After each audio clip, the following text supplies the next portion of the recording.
So we are considering the topic of 10x in your real estate sales in 60 days. And we started by saying that if you can learn to sell, you will never be broke another day of your life. And if you can shamelessly sell, you will be stinkingly rich. Okay, so this is a principle to wealth. Okay, most of the rich people you know, okay, for instance, an Elon Musk, he is very shameless in talking about the companies and the product he's working on. Okay, and then he's actually proving, saying that he can actually be the single greatest determining factor for the soaring prices of his stocks. Okay, so that lets you know that even as a very wealthy person and one of the richest men in the world, he doesn't take marketing and promoting what he's selling, in a very light way. So and this is one of the principles that guides some of the richest people you know. So the untold reality is that everybody is already into sales, whether they realize it or not. Okay, so we're already selling without knowing it.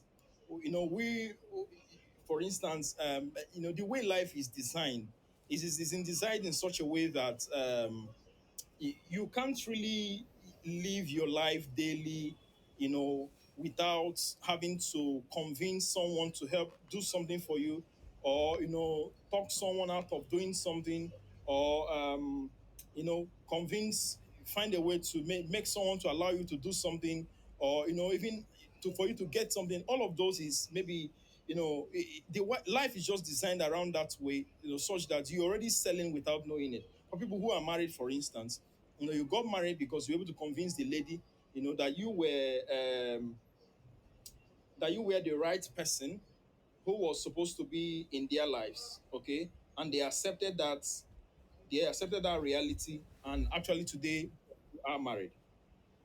Okay, so that's the way it works with life. We already all selling, even though we don't realize that we are selling. Okay, so the next thing that we are supposed to underscore and pay attention to is that selling is a skill, is not a gift. Okay, people, the way people get to learn how to drive, the way people get to learn how to do one or two things that they are not really used to doing, is the same way that you learn how to sell. So for people who probably got exposed into leadership early on, you realize that when when you when you started your leadership journey, you weren't as great as you are with it right now. In fact, some of us had to make a lot of mistakes when we are on our leadership path before we actually mastered the skill and learned how to do it very well. The same way it works with, selling. It's a learnable skill that you acquire through learning, practice, and consistency. Okay, so the question we'll now ask is, okay, so if it is a learnable skill, what are those components to the skill that I need to pay attention to, that would help me to master this skill, and these are the same skills, the same components to every other skill, learning every other skill you want to learn. So whether it's learning a language, whether it's learning how to drive, whether it's learning how to program, whether it's learning anything at all, okay, there are certain components to learning that skill. And one of those components is what we call total immersion. Okay, so many people are failing at sales because they are approaching it in a haphazard manner. So they put in one leg today, and they have the leg out tomorrow. So for instance, they make a sales call today. The next time they're going to make the next sales call is in the next 2 weeks, or in the next 3 weeks, or in the next 1 month.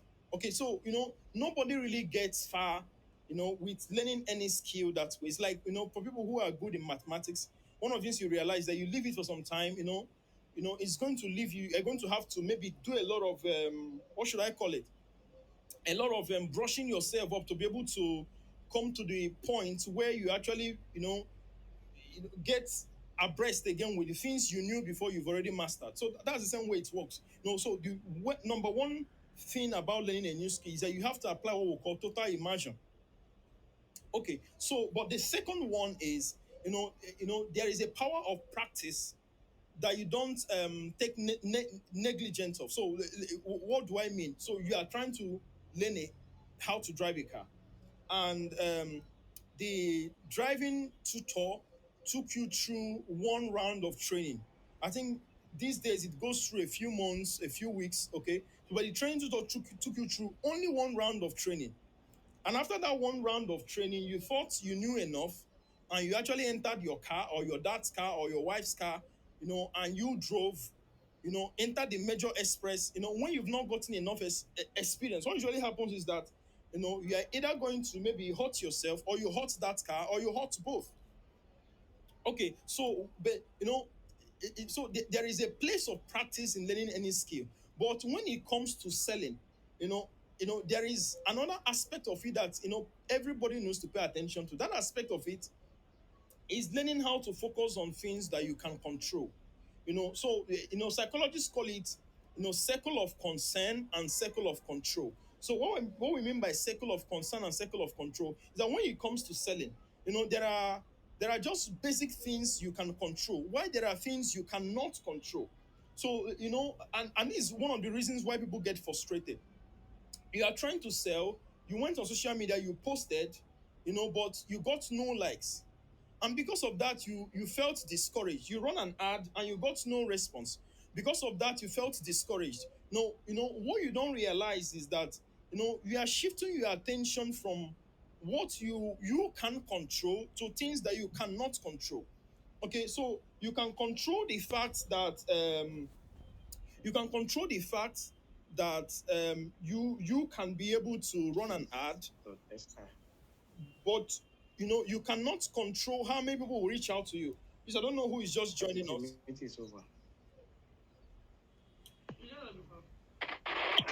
I forgot to. It was supposed to be 7.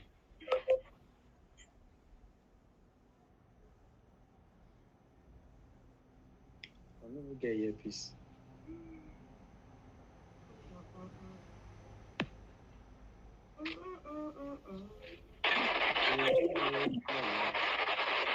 Please, who is just joining us? You can you mute your mic, please. The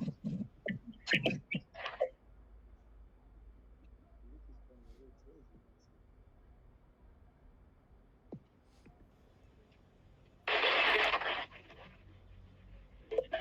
Please, can you mute your mic, Mr. Abdullah? Can you mute your mic? Okay, thank you. So I don't know if you can hear me.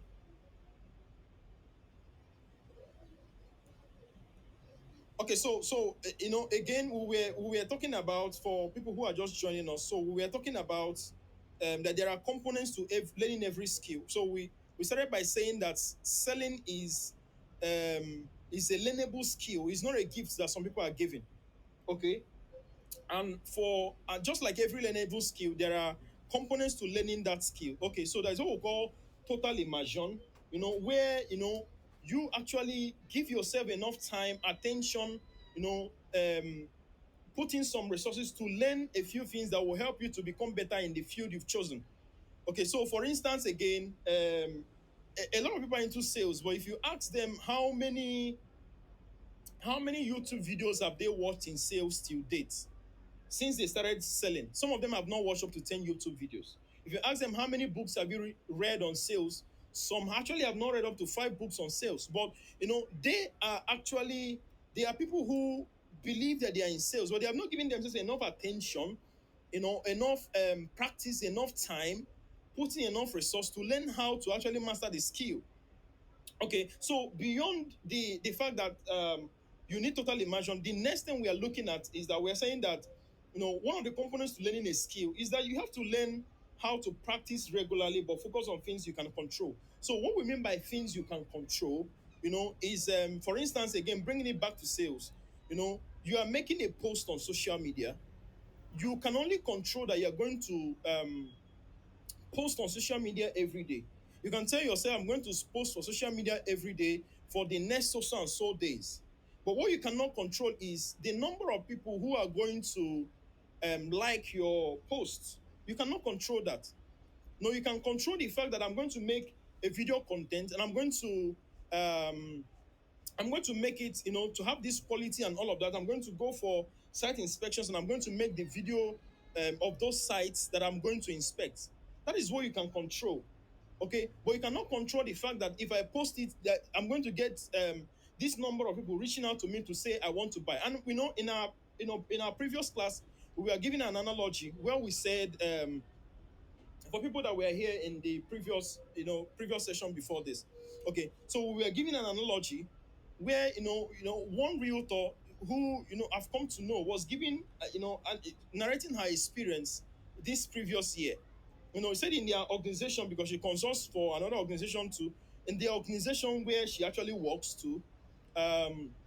So normally, in the previous years, they would from time to time run a radio advert, and in running that radio advert, they would have like 150 to 200 customers call them in to make inquiries. But that they were shocked that in the last year they actually ran such adverts, and to their surprise, it was only two clients that called in to know exactly what it is that they are selling. So if you've not been into sales for some time, you may begin to feel that it is like that because you don't have customers who care about your product or care about what you have to say. But no, the reality is that the I mean the economy, the microeconomics in the country affected a lot of people. So while in the past they had 200 people calling in to inquire, it was only two this time. Why? Because people were actually affected. So what they can control at that point is, so what can we do differently? Do we run another radio advert? Do we explore marketing through another channel? Do we use do we do outreaches? What can we do differently? That is what they can control.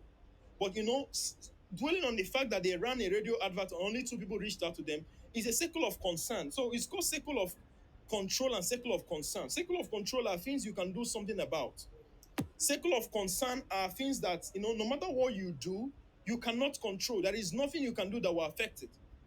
So we are saying the components to learning skills to avoid frustration, to avoid you being feeling frustrated at some point. You need to practice regularly, but focus on the things you can control. That is the second point on mastering a skill. The third point is that you need to understand the power of consistency.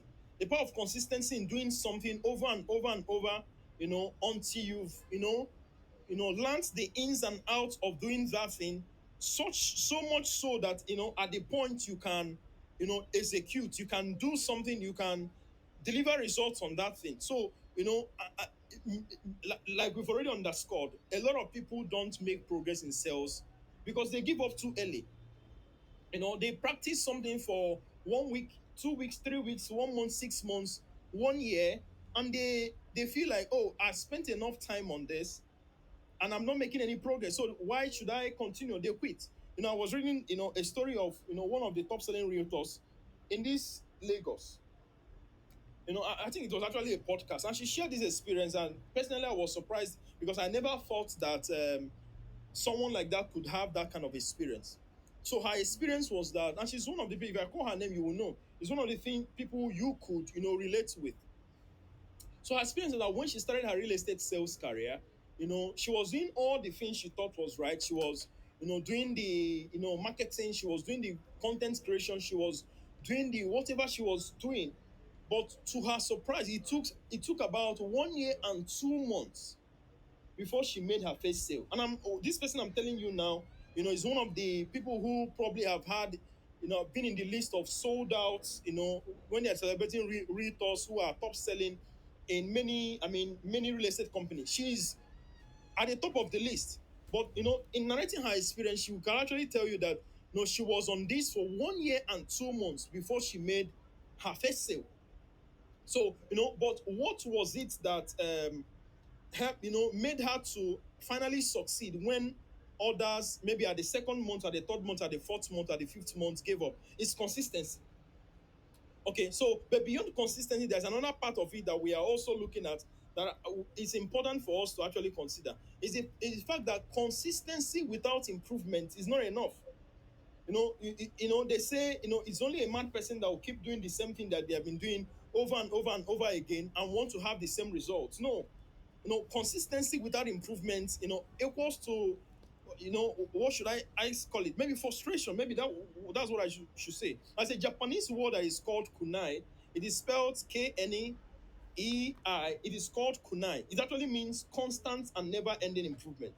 So while you are learning a skill, for instance, a skill like selling, so the question you now ask yourself is, so how do I improve on this? For instance, I've been sending a particular client a particular message over and over and over again for 10 times now, and for those 10 times there was never a response. How do I make this message better such that it increases the possibility or probability of that client reaching out to me?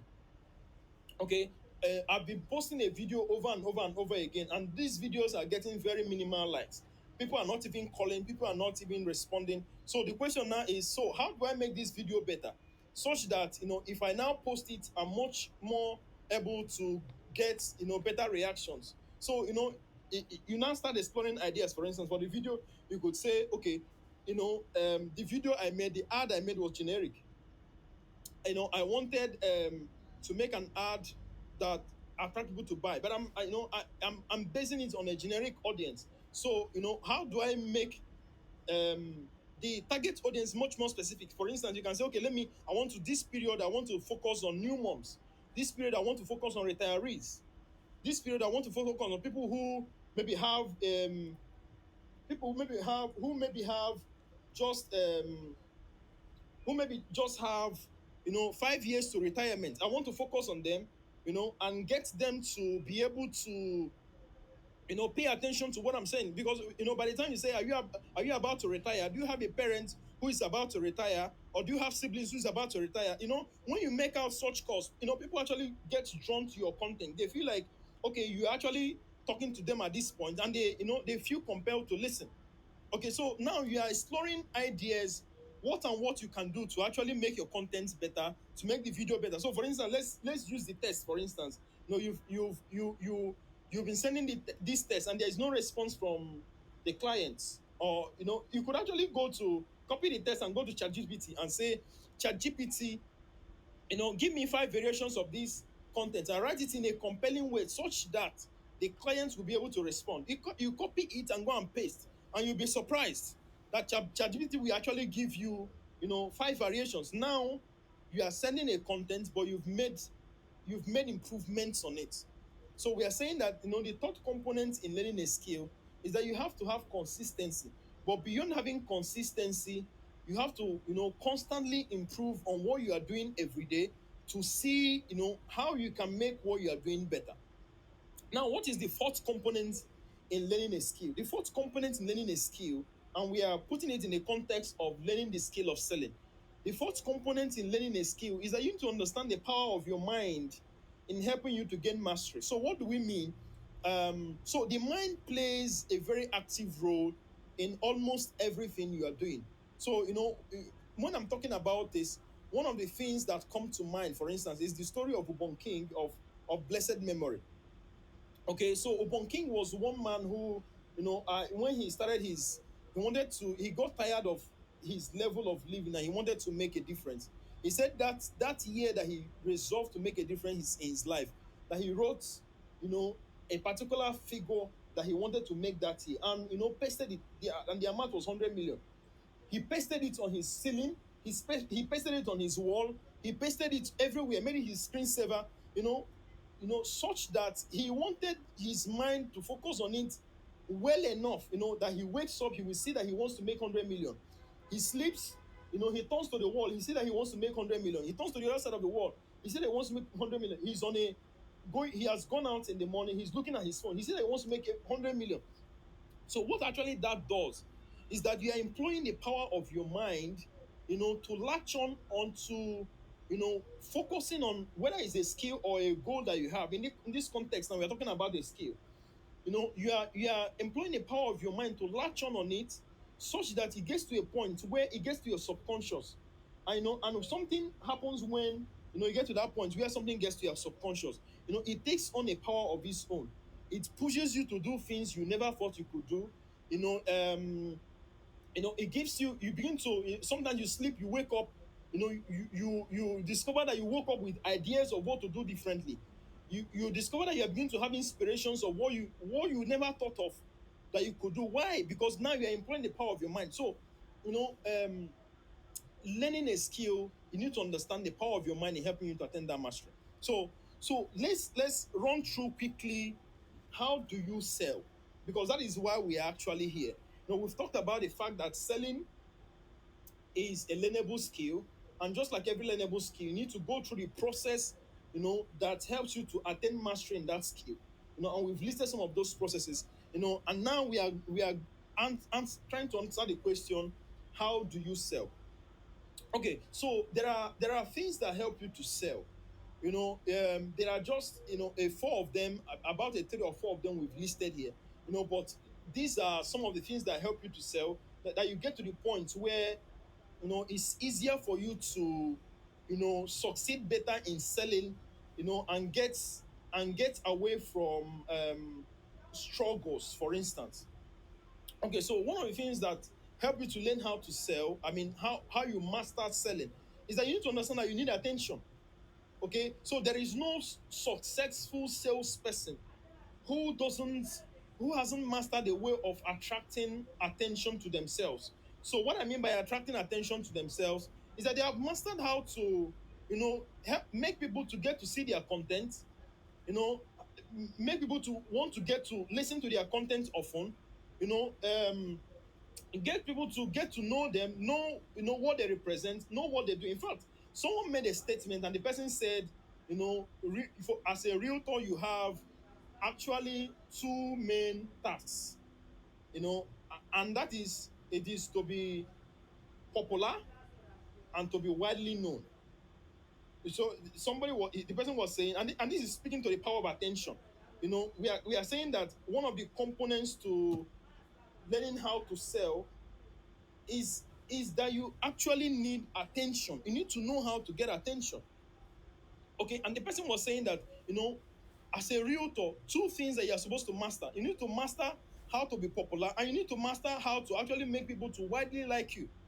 Okay, so and I was giving an analogy in the previous classes. Okay, so there is a realtor that I went for one of the what's it called, real estate networking classes. I know, and a realtor's name came up, and me, I was curious. It's a lady. If I mention the name, most of us will know the lady. And so I was curious to know, so why did this realtor's name come up? In fact, it was so bad. The people that we are describing, it was so bad that a client will call another realtor, and then they will start asking that client, "Do you know this realtor?" I don't even understand that. Let's say, for instance, I have Mr. Osborne here, I have Mr. Emirate. Let's say that Mr. Osborne is that popular reader. I don't want to mention the person's name. So a client will call Mr. Emirate and will be asking Mr. Emirate, "Do you know Mr. Osborne?" And why? Because that realtor has found a way to get so much attention that people have come to associate her with success and mastery in the industry. And we are going to also speak to what that realtor has mastered. So me personally, I got curious. So I went to Instagram. So I started searching through to find out. Okay, somebody's already talking about the realtor. Actually, her name is Mrs. Confidence. So I got curious, and I went and I started searching. And I was when I started going through her content, I actually now understood why a lot of people have so associated her with excellence, associated her with the quality content, that she's now getting a lot of attention. In fact, it now seems that it's almost um it seems that most of the deals she's now making are referral deals. You understand that. So, and that is speaking to, she has mastered how to garner attention. So now that takes us to asking a question: how do you get attention? But before we look at getting attention, I think it's also important for us to underscore that if clients don't know you, they cannot buy from you. I think this is one of the most powerful statements, that anyone can make as it relates to selling. If people don't know you, they cannot buy from you. It's as simple as that. For instance, you're a man, there are two ladies that you have who are daughters, and both of them are of the age of marriage. One, both of them work in offices, okay, but one finishes her work, she goes to church, okay, she's active in the choir. So as she's singing in the choir, all the handsome guys that came to church are looking at her and seeing her. She's maybe an usher. As she's standing there, she's welcoming people with smiles, and all of greeting people cordially. After service, she takes time to slow down to greet some people before she goes home.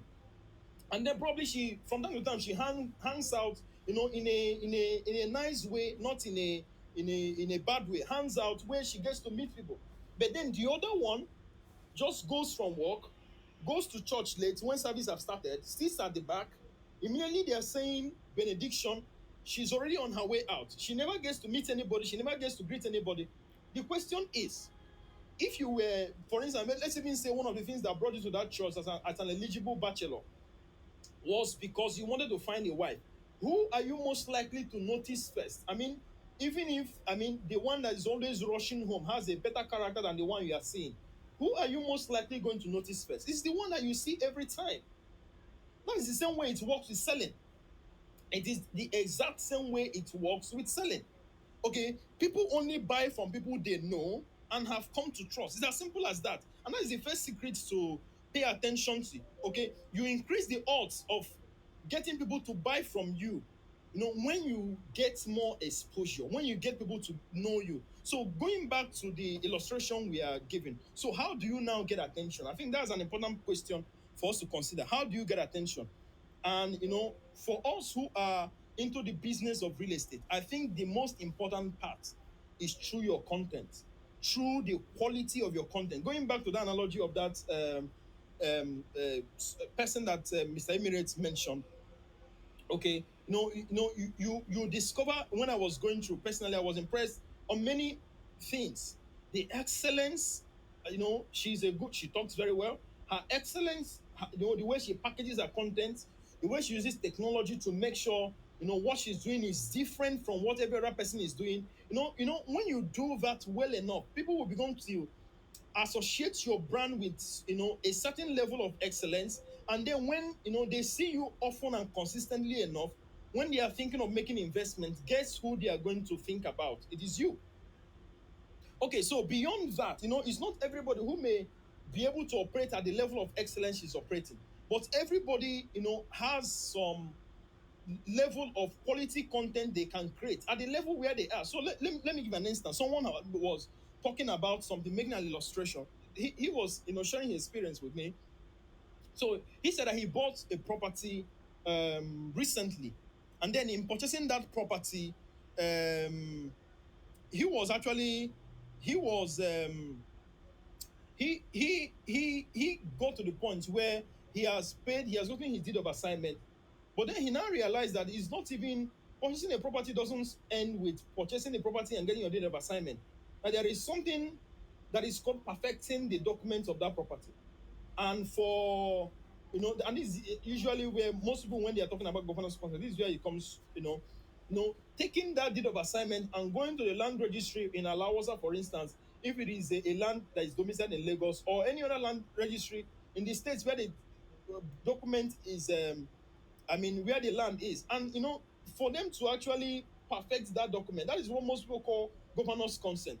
He said when came to that realization that he has been looking out for real estate properties for a while, but he was shocked that he could look through all the people he scrolled through on social media every time talking about real estate, and none of them are actually paused to talk about something as important as 5 things to do after you purchase a property. That he was actually shocked. Nobody has come to that point where can actually, list something like that and say, these are the 5 things or 5 steps you need to take immediately you purchase your property. Most people, they are, always saying, this property is in this place, it is this price, if you don't buy now, we are going to take it away and all of that. But, he was saying that if he was, someone who was actually looking to buy a property next time, he has already bought one, and he's going through social media and he sees that he's going to pause to listen. And by the level of content that person who posted that repeatedly produced is most likely That the next time he's thinking about buying a property and he doesn't want to go directly, he wants to go through an agent, guess who he would that will come to his mind to come to their page and talk about, okay, how do I get this property? That person who shared that content. So, your content, our content as people who are into the real estate business is one of the most important things that we need to pay attention to. Okay, so beyond that, for instance, so there is something also that many people, and this is now the power of search engines. We are talking about ideas on how to, for instance, what I've even mentioned now, 5 things to do after you buy your property. Do you know you can take that 5 things to do after you bought your property? You can take that same content to Google, and then you paste it. You will see some responses, but beyond that, it's not the responses we are looking for. What else we are looking for? And I'm going to go back to the other one, which is using AI to find a way to create content with AI. But another thing you're going to see is that beyond, and usually people who are into digital marketing understand it, beyond this thing you see where you wrote 5 things to do after you buy a boy, just ignore the content and the results they produce for you. Just go down. If you go down, you're going to see where Google says people also ask. So people also ask. What Google is telling you is that there are a lot of people in this your location who have interest in the same thing you are asking for, but these are the specific questions that they are asking beyond what you asked. So you know what that is. It's what it is saying is, like I said, it's people who are into digital marketing understand this. There's what they call Google. Yeah, 5 things to do when you buy your property. Yes, there are things there is something they call Google dashboard. So once and when you go through that Google dashboard, people who are doing affiliate marketing, they use this a lot. When you go there and you search a keyword, you will discover that they will give you a lot of stats on, yes, Google related search. So they will give you a lot of stats on what's it called, on the number of people who are searching for that particular phrase or keywords in a month in your location. They do that a lot. So I'm saying, even just typing something like that, 5 things to you just do a Google search on it. And like I said, this one you're doing a Google search on is not for you to produce the content. So it is just for you to look down. If you look down, you will now see, and this is an example. It can be any phrase, things people are asking about. The specific, I wrote here, I said, the best way to create your content is to talk about the problems your customers are having. So this one now is one of the problems that customers are facing. So taking that content and now going, if you go down, you now see where Google said people also ask. So people also ask, they are saying, see this problem you think your customers are having. This is not the only question they are asking around this problem. These are other questions that they are also asking related to this problem. So what have you done? You found a way to get ideas and a lot of insights on already trending searches that people are making. So what do you now do? You take one or two of those and create test content on it and post. You take one or two of those things, and convert them to video and post. I don't know if you are getting how this works. And let's say, for instance, even the one I talked about, 5 things to do after you get your first property in Lagos. You can actually now take it and go to ChatGPT and say, ChatGPT, can you help me to create content on 5 things to do after I buy my first property in Lagos? You'll be surprised at what ChatGPT is going to provide for you. So now I'm even saying that now AI has even made AI has made such content creation much more easier. At the end of the day, you will end up just refining and fine tuning here and there. So we are just that was just for instance how to get create content. First, so let's give an instance before we leave here. You can actually take a content, for instance, like this, and say, ChatGPT, give me 5 Instagram carousel on the 5 things to do after I buy my first property in Lagos in the tone of an independent real estate agent. And you'll be surprised that it will actually create those carousels, the slides, whatever it's going to be, and you've actually created content by just typing an instruction to AI. This is a powerful thing.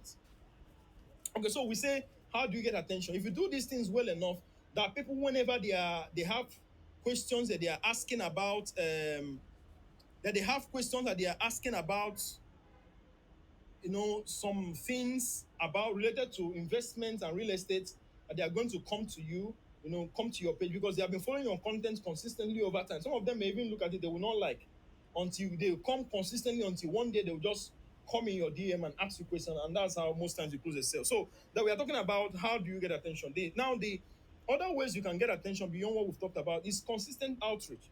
So a realtor was actually sharing with me, not really a realtor, I think is a head of a regional marketing for a real estate company. So sharing his experience with me. We're also in a real estate class like this, and the person was sharing an experience. He said one of the things that they have found to be very effective, and the person is based in the east, is that most times they take the agents who are working with them, and maybe some of their downlines as some real estate people. Yeah. So yeah, Mr. Emirate. So something like that. So they say they put together some of their downlines and they actually do some of what they call market storming. So some of those things are outreach. They enter into certain places, share flyers, get contacts of people, follow up, call over and over and over again. They do it in a particular section. They know they have covered this section. They go to another section. They do that consistently, and they get to the point where they have repeatedly, at least even if those people don't buy, they have come to know that okay, there is this group of people who exist who sell property, so but you are in fact when they see them again, or maybe see something related to them, they will just okay, I know these people.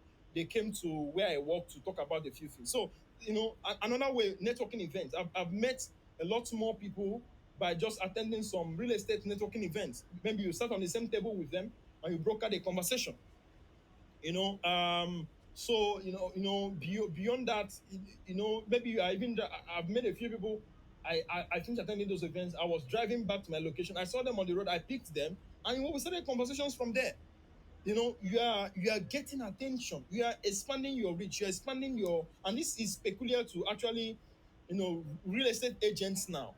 Yours will be, how do I, people who are probably my clients, how do I get exposed enough before them that they will want to actually patronize, and buy what I have to offer. It could be door knocking, going to offices, for instance. We've talked about it. Client follow-up is another part that is very important. Community involvement. There are people who are so active in the community that now, whenever anybody who knows anybody in that community wants to make any real estate deal, that person will come to mind. They are gaining exposure. They are doing what we call targeted exposure, where they are intentionally making themselves known as it relates to, what they are selling. Okay, so another thing that most of us do is targeted advertising and educational seminars like this. So we are discussing, how do you sell? We've talked about that you need attention, and we discussed how you get attention. Then the next, something to consider of how you sell is that you know you need to understand that in sales, and I'm going to tie this to something. So let's even take from the last analogy, for instance. You've done some of these things, and then some people start calling you, or they start testing you, and then most of them usually go straight to the point. They just come to your DM and say, how much is it? How much is this property?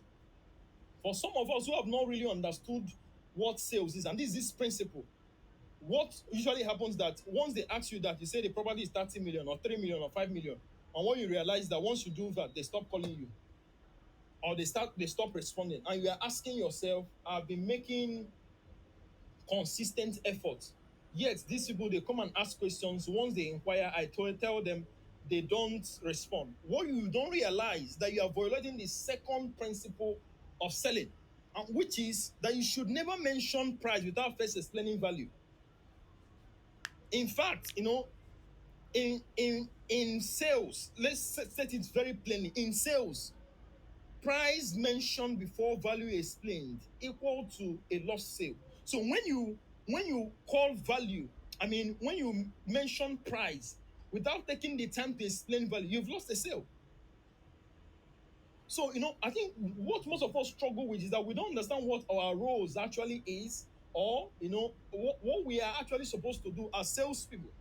The way sales work, and we are going to still get to that, is that you need to understand how to give what we call prescriptive diagnosis. So what I mean by prescriptive diagnosis, and this is another, you know, important point we also need to take note of. While we are still on this, before we get into that prescriptive diagnosis, is that you need to find a way to, when people reach out to you like that, find a way to always encourage them to have a conversation with you on phone. If you can see them one on one, try. But if you cannot see them one on one, find a way to get them to have a conversation with you on the phone. There is something about your voice. There's something about your voice, that helps you to build some level of authenticity when you're speaking with a client than when you are typing or chatting. There is something about your voice. There's something about personalization. There is something about the way you talk, the way they feel your mannerisms that make them to get to trust you and like you more. Okay, so we said you need to understand what your role is as a salesperson. That is one. And the second is that as soon as you can, encourage them to get on a phone call with you. It never fails. Okay, so let's get to this power of prescriptive diagnosis, because I think this, if for instance, some of us understand this, is going to help to solve the majority of the problems that some of us are having as salespeople. Okay, so let's give the analogy of a doctor, and I want some of us to be practical here and actually be very honest. You had a migraine, and you entered into a doctor's office, and immediately you sat down. You said, "Doctor, I came to see you. I have a migraine." And immediately you said that, he will say, the doctor said, "Lie down on the table. You need an operation. In fact, you need brain surgery." What is actually going to happen? If someone has made a joke about this, and if you actually get to think about it, you will see that it is scary. Because you realize that what your doctor does is actually the opposite. The doctor actually takes time to understand what your problem is. He will ask you, when did the headache start? Does your family have migraines? Does it run in your lineage? How many times have you experienced it in the past 1 month? Have you taken any medication before? By the time he has done ask, he'll be asking you all these questions, and you just be scribbling something on the paper. And sometimes when you look at that paper, you will not be able to see anything. It's only the nurses that are able to understand those things. But what he's doing is that he's doing prescriptive diagnosis. And discover that most times you are the one who do most of the talking. The doctor, all the hell he does is just to ask intelligent questions about, but by the time he's done, you feel very confident that at least now he understands you enough to be able to give you something that is going to help to solve your problem. Now, if you do that for your doctor, my question is, why do salespeople want to, you know, do the opposite of what the doctor does? For instance, you go to a doctor, you say, "Doctor, I'm having a migraine." You say, "Lie down, you need brain surgery." Somebody was making a joke. He said, when your doctor says that, are you not going to stand up from that bed and run? You are going to run. You are going to run. You're actually going to run. In fact, you will tell all the people that know you to never visit that hospital, because you think that the doctor is a psychopath. So why would you respond that way to a doctor? But then that is exactly what you do as a salesperson. People just call you. You've not explained the benefits they are going to get by investing in that product. You've not told them, and we're going to look briefly at what makes up the components of every sales pitch. You've not explained what will make it appealing to them. You've not found out, the problem that client is trying to solve, or the need he's trying to meet by investing in that property. You've not found out what he's trying to achieve in investing in that property, and you're already telling price. In fact, somebody said, prescription before diagnosis is a fraud. So, is it possible that most of us have not been selling because we've been coming across as fraudulent because of some of these things to our clients? Could that be a possibility? Okay, so now I think it's important for us to just run, so we can conclude on this. Okay, so we've looked at some of these things. Then I think one of the things we now how to sell is that you need to understand what selling actually is and learn how to apply it. So what is selling? What is selling, and how do you apply it yourself? I hope I am still very audible, and I hope that people in the call can actually hear me. So, what is selling, and how do you apply it to yourself? So, let's look at a classic definition of selling. And I think this is where we are going to round up, when we look at some of these things.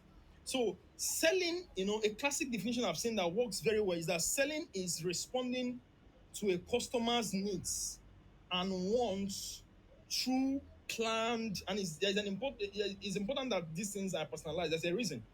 Selling is responding to a customer's needs and wants through planned, personalized communication in order to influence purchase decision and ensure satisfaction.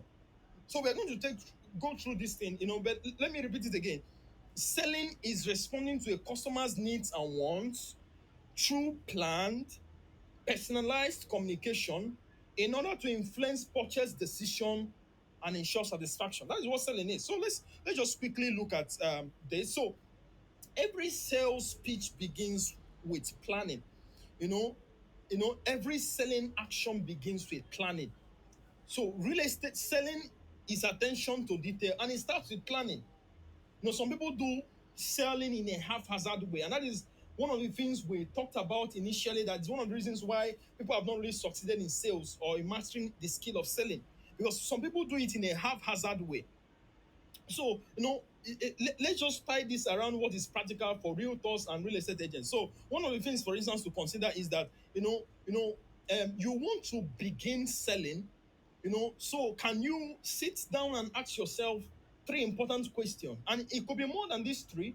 Okay, but these are the three questions we are considering at this time. So the three questions that we are considering at this time is that I want to start my real estate. I want to make sales. I want to achieve this level of target in sales. So the question you're now going to ask yourself to start from where you are. I'm not saying from where you want to be. I'm talking about from where you are right now.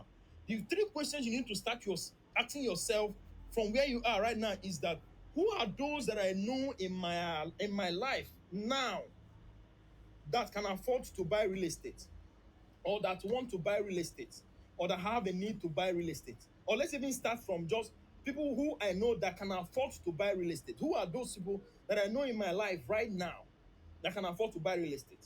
So at this point, you are in your discovery phase. So we take it to the next level. So let's say you've looked at that, you've looked through your contacts, you've scribbled down a few names and all of that. Then the next question you're going to now ask, yourself, when you're looking at that list and you're seeing that that list is probably not too big, not as exhaustive. Remember what we talked about before. Many people are struggling because they have a small contact list that they are working with at a point in time. Okay, so we're now saying, okay, you've looked at that list and you're looking at that list is not as exhaustive as it's supposed to be. So the second question you're now supposed to ask yourself is, who are the people that I know that even though they may not be able to buy, but they know someone who can buy? That is the second level of discovery. You've looked at your own first level. Remember they said this thing, I don't know, I've forgotten the exact time that they coined it. Is it that we are in six levels? There's a term they use, six levels to I can't remember the exact word, but the principle just explains that all of us here, we are just 1 to 6 levels away from anybody who want to reach in this world. I mean, any particular person you want to reach in this world. If you look at it, you could actually look at it as that it's just 1, 2, 3, 4. By the time you got into the sixth level, you can be able to. I mean, if you want to reach the president of Nigeria, or what's it called, Joe Biden of America, you actually one between 1 and 6 levels. Okay, they call it 6 levels of separation. I think that's the word I'm looking for. You are just 6 persons away from anybody you want to be. So that helps you. If you understand that, the second question now begins to make sense to you, where you ask yourself, who are those that I know who, even though they cannot buy, but they know someone who can buy? You've met someone, for instance, and you've assessed the person. The person doesn't look like someone who can afford real estate. But what you don't know is that he is the younger brother to someone who maybe owns an oil company, or is looking to expand their office in Ibejuleki or Lekki, and they are looking for 5 terrace duplexes to make their office. You don't know the real person, but you've met someone who probably is even the friend to the brother of that person. So you now realize that every communication matters. Every person you meet in your sales journey or your sales interaction matters. Okay, so when you've now identified these persons or this person, The third question you now have to ask yourself, remember we are considering planning, as one of the skills, involved in selling. When we are defining selling. So you've asked yourself, who are the people that I know they can, that want and that can afford real estate? Maybe the list you came up with is small. You now ask yourself, who are the people that I know that even though they cannot buy, they know someone who can buy? That's the second question. Now the third question you're now going to ask yourself is, what do I tell those people who know someone who can buy, so that it will be able to convince them to work with me to influence those people that they know that can buy to buy? I don't know if you got that. I know the brother of this person, or I know the friend to the brother of this person. Now, and I know that this person cannot buy, but by the time I've checked, gone past his brother to the other brother, the person has the capacity to buy. The question I now ask myself is, I have this property to sell. I know this person needs this. And of course, you get to know through your interactions with the person. When you start, having conversations here, talking about the person's family and all of that, you now realize that, okay, I actually have something of value so you now ask yourself, so what do I offer this person now?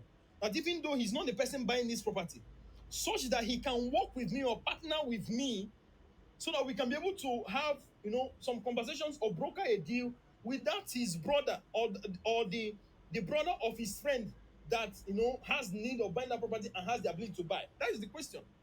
That's the third level of question.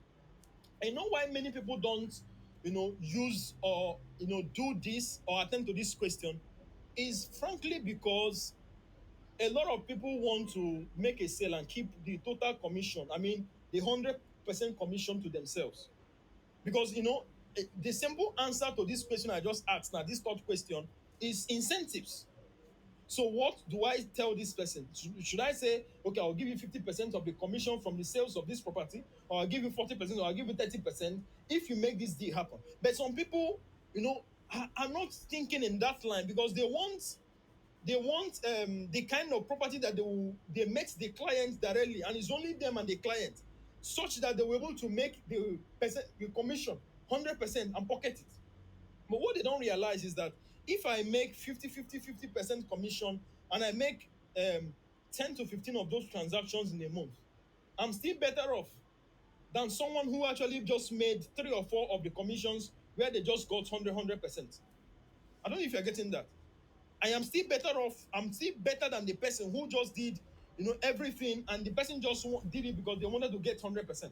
So this is an important question to consider. So, you ask yourself these 3 levels of questions. Who are those that I know that can buy? And this is a process of planning.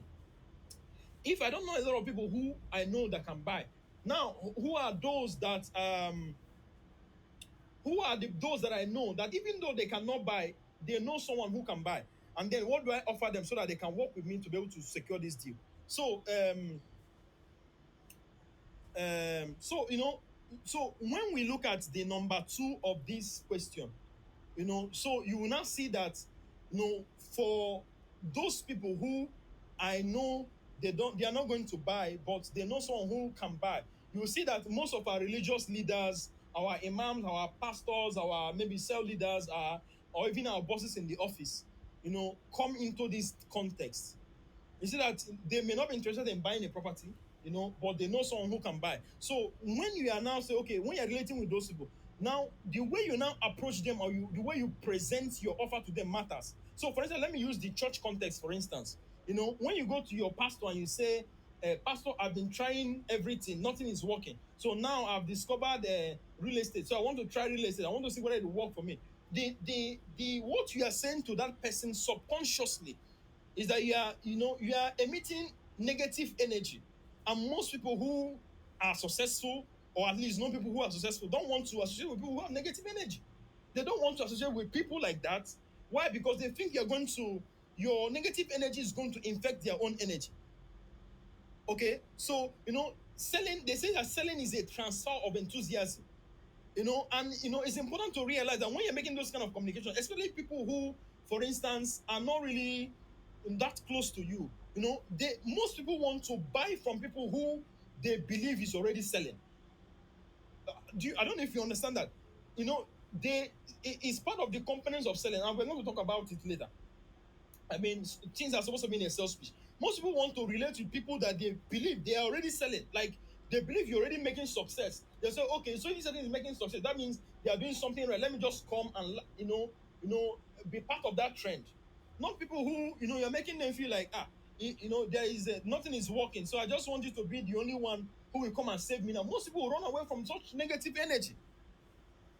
I know, and when you do that, you're making it look like people are helping you by buying what you have to offer. No, if you actually look at it in the context of real estate, where for instance people are giving testimonies that they bought a plot of land 10 years ago, and and they bought it for 2 million, and 10 years later or 15 years later they are selling the same property for 500 million, 600 million.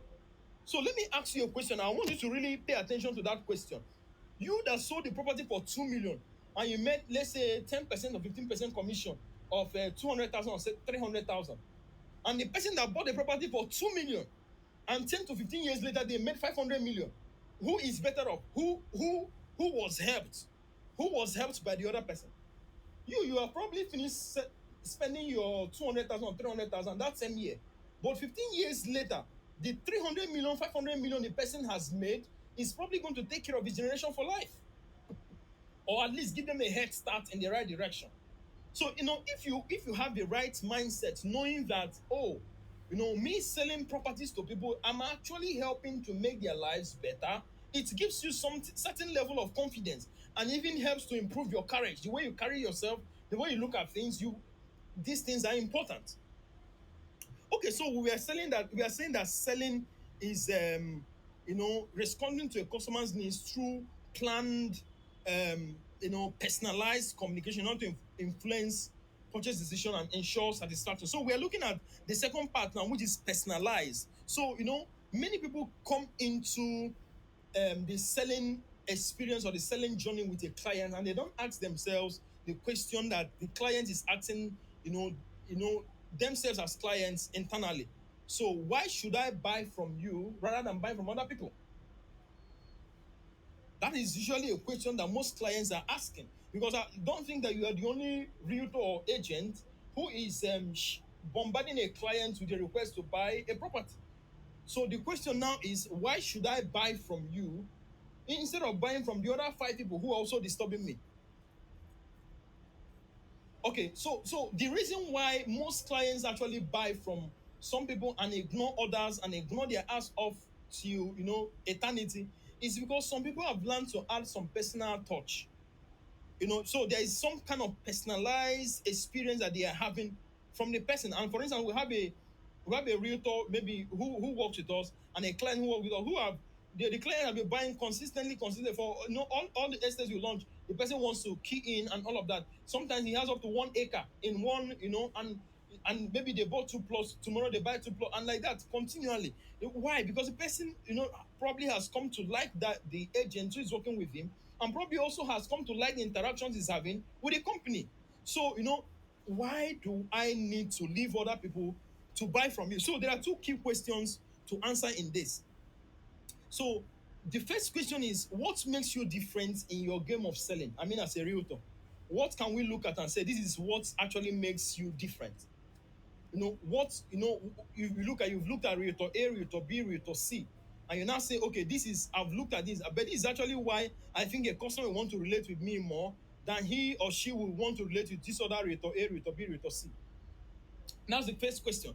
Now the second, to find the answer to this, with maybe take a little bit of introspection and a little bit of you thinking around things to be able to find and say, okay, this is actually what it is that I can offer better than others. But the second question, as it comes to personalized interaction, is, how do I? Okay, I've already said something like, how do I personalize my, communication with that customer, such that I am speaking to what matters to that customer the most?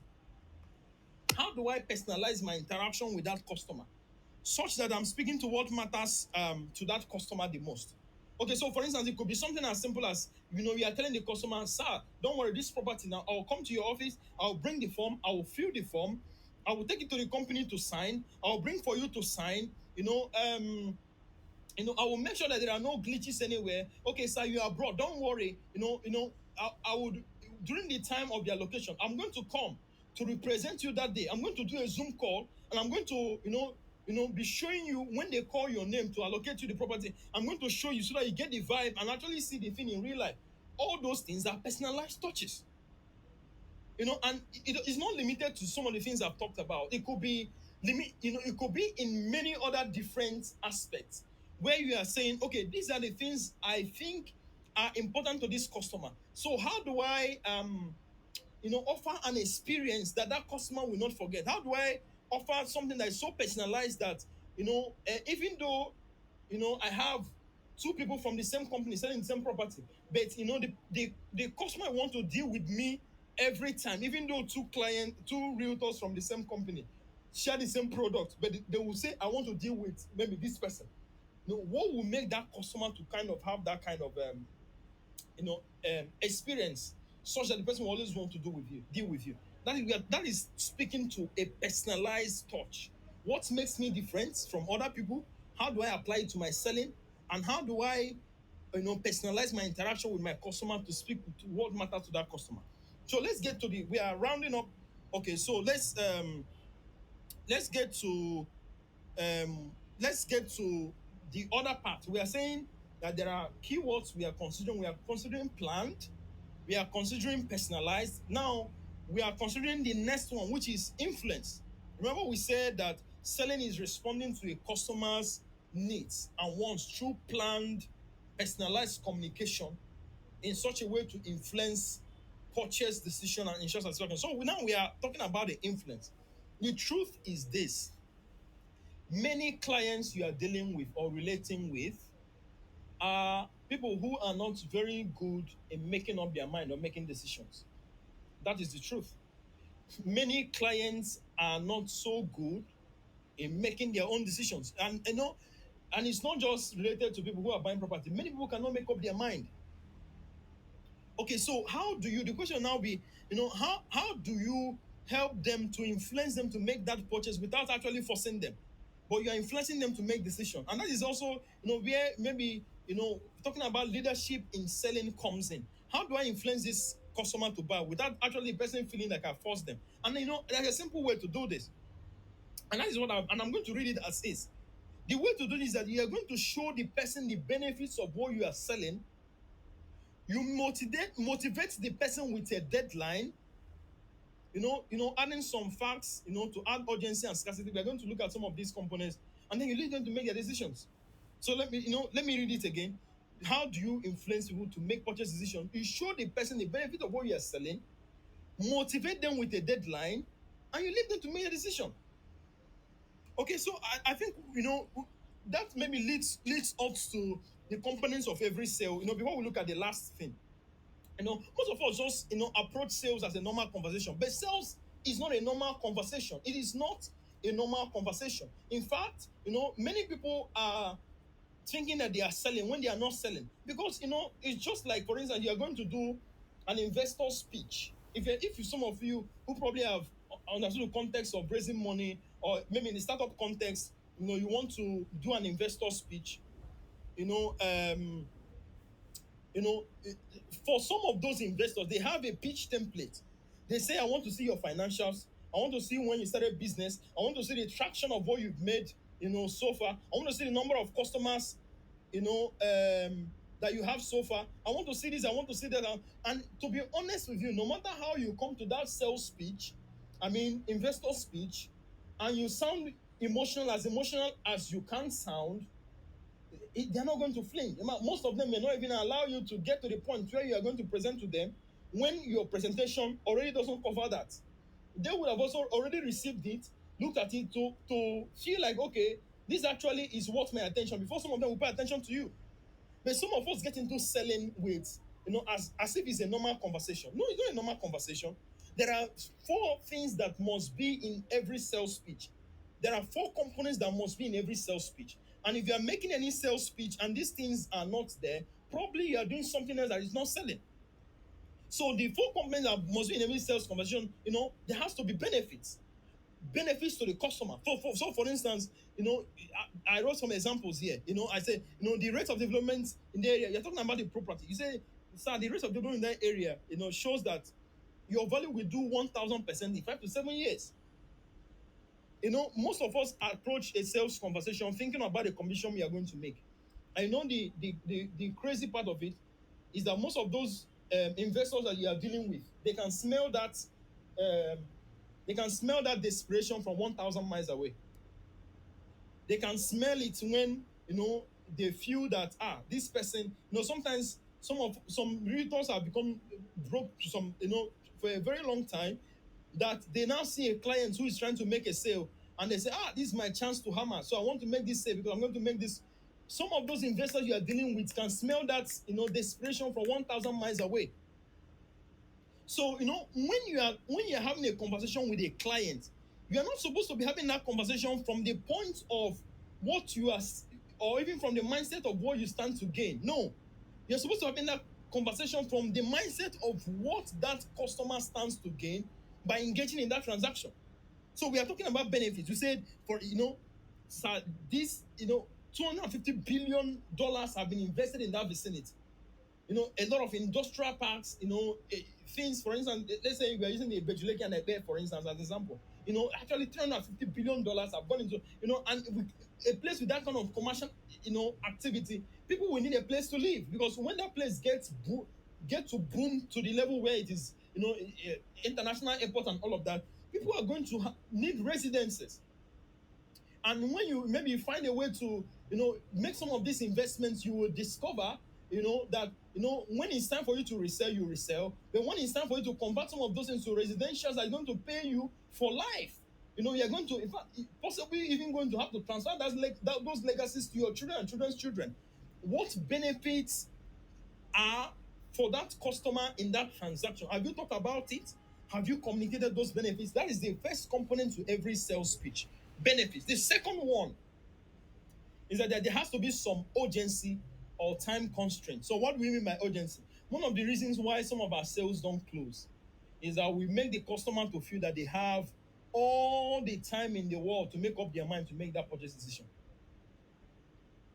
I know when what usually happens.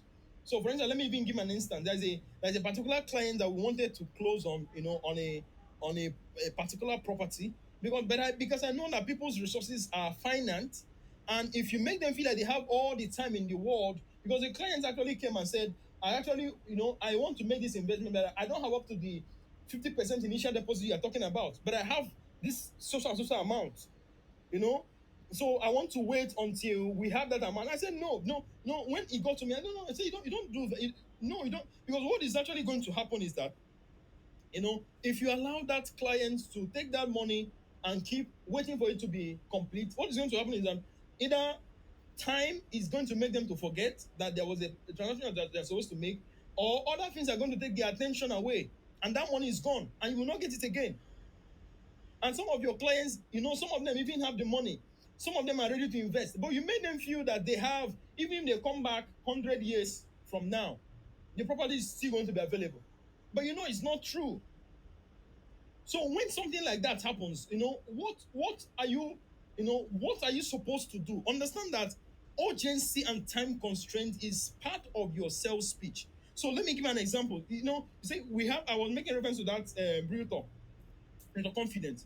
Every time that she's, she always makes you feel that if you call her now in the next 1 or 2 hours, or in the next one day or two, that she always has a special discount for you. What do you think she's doing? She's adding urgency. And then we are going to talk about the next one, scarcity. She's trying to make you know that, I only have a limited offer on this. So if you don't call me now, other people may take it. So what do you do as an investor who feels that, I want to take this offer? You actually pick your phone and start calling her. What she's doing is that for every of her communication or conversation, she's weaving in urgency and scarcity into that conversation. So let's go back to that example of urgency. We have a special discount from this company, only valid for 5 days. And I want you to be part of those that will take advantage of it. You are giving them urgency, you are giving them time constraint, 5 days. So they know that if I don't take a decision within 5 days, it's gone. In fact, there's one experience we had, one of the time where we sold, a property in a much more congested amount of time, is, when, for instance, and if you've also noticed it, when, for instance, you are running a promo, that is that has a time limit, or you are doing a what's it called, a price increase a lot comes down. I don't know if you've noticed it for some of the properties you've sold. If you are doing a price, in fact, we had similar experience. You are doing a price increase, a lot counts down, and people are saying, from tomorrow or next tomorrow, the price of what you are trying to buy is going to go from 1.5 to 3.5, of to 2 million or to 2.5 million. What do you think is going to happen in the mind of the client? They will be, if I don't act now, after that happens, it's gone and it's gone. So what some of us, we only do it when, for instance, a company is offering, pricing, but it's actually something you can learn to actually find a way without lying, find a way to weave it into every of your sales conversations. Okay, so we are talking about scarcity or time constraint. The next one we are talking about is so we talked about urgency and time. The next one we are talking about scarcity. Where, for instance, we've also mentioned, we said probably we have 5 plots left at this price. We are saying you are not the only investor I'm talking to, but if you delay, another investors take advantage of that property. After 5 days, it's gone. So I mean, after 5 plots, it's gone. So from the sixth plot, you start paying at this price. That is scarcity. Then the next component that should be in every sales speech is social proof. Social proof, and we are rounding up. Social proof, okay. Social proof is a way of saying, okay, I'm not just offering you something that other people are not investing in. Mr. A, Mr. B, Mr. C have already invested in that property, and I want you to be part of those who will also take advantage of it.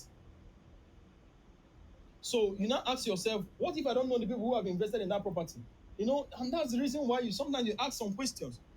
So, for instance, in some of our estates, you discover that in one part of an estate alone, there are already 5 residential estates on that line alone. So, what does that tell you? And if you don't know some of these things and how to use them as a realtor, as an agent, you're going to struggle. Even if you don't know how many people who have bought in a particular property you're trying to sell, you can use that example to say we have 5 or 6 or 7 of those estate on this in that estate environment alone. What is that telling you? It's telling you that real estate developers are not joking with that location. It's telling you that other investors that those real estate developers are working with are not joking with that location. So, and you can even give instances that some of those estates are already sold out. So what is it telling you? It's telling you that there is a rush. People understand the value of that place and they're taking advantage of it. Why do you want to be left out as an investor? That is the message you're communicating. So I'm saying social proof. For you to be able to put a sales pitch together that is effective, you need to understand that you need to add benefits, you need to add urgency, you need to add time constraints, you need to add scarcity, and you need to add social proof. And that is leading us to the last thing that we are saying. How do you sell? Remember, we started by saying um, selling is responding to a customer's needs and wants through planned, personalized communication in order to influence purchase decision and ensure satisfaction. So we've looked at planned, we've looked at personalized, we've looked at influence, and now we want to look at satisfaction. Okay, so this is actually satisfaction in what it is what actually brings you repeat business. So if I want to look at it the way it's written here, you have to think of those you have already sold to in the past and how to make them feel so good that they will do repeat business with you. But not just that. You need to get them to the point where they can refer additional persons to you. And I will use some testimonials to round up, on this. So as an example, there is a woman, a lady who actually closed the deal, a real estate deal with a woman, and we are trying to explain satisfaction. Real estate deal with a woman, and she made some money. But you know what she did? Some of us will just keep all the commission to ourselves, and be thinking about to and be harassing the customer on when they are going to make their next purchase. But you know what the lady did? An intelligent lady. She took part of the commission that she made, she kept, but she now took a portion and went and bought a big deep freezer for the person, for the client who actually helped her to make that purchase, who made that purchase, and drove straight to the client's estate and brought it and say, "Merry Christmas, ma. This is the Christmas gift I bought for you. Thank you for the purchase decision you made the other time. I've come to say thank you.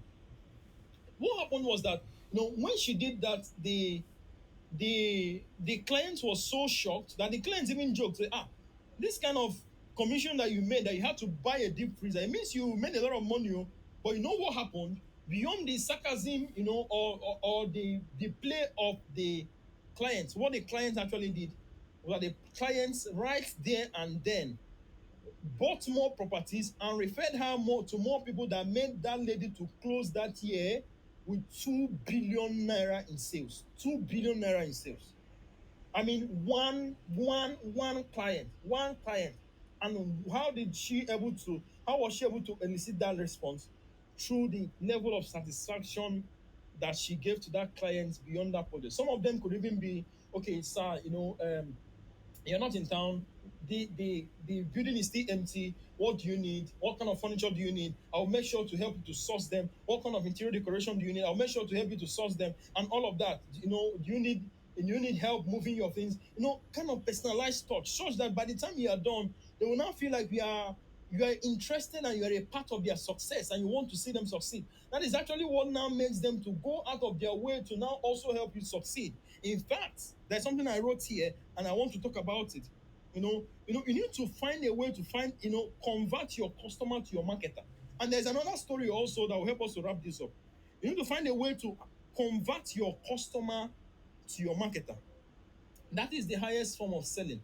Another lady again, okay, not a lady this time, a company, for instance, they had some, units, block of units, I think duplexes that they wanted to sell. And one client bought the duplex. The only thing they did, they didn't do so much. They didn't do so much like this lady who went and bought a deep freezer. All they did was that they just took note of the client's birthday, and during the client's birthday, they just did cake. Cost of cake, maybe highest 25,000, 50,000, and they just took it to the client's office, and made share the clients up, and that, funny enough, that could be the only cake the client will receive that day. Share the clients up, celebrated with the clients and all of that, and that was all they did. But do you know what happened? The client was so pleased that the client said, we did, because of this kind of thing you did, how many more units of that property do you have? They told the client. The client bought two more properties and made them referrals that gave them 800 million naira in additional sales. That is the power of client satisfaction. Okay, so you said, can you find a way to convert your customer to your marketer? That is the highest form of selling, because no one else can sell better for you than the person who have already tested your product already.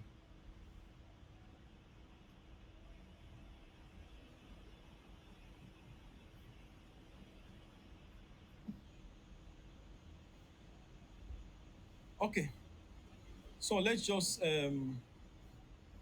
wrap this up. So selling is not, and these are some of the final thoughts I'm about to share. Selling is not about come and buy. People buy from those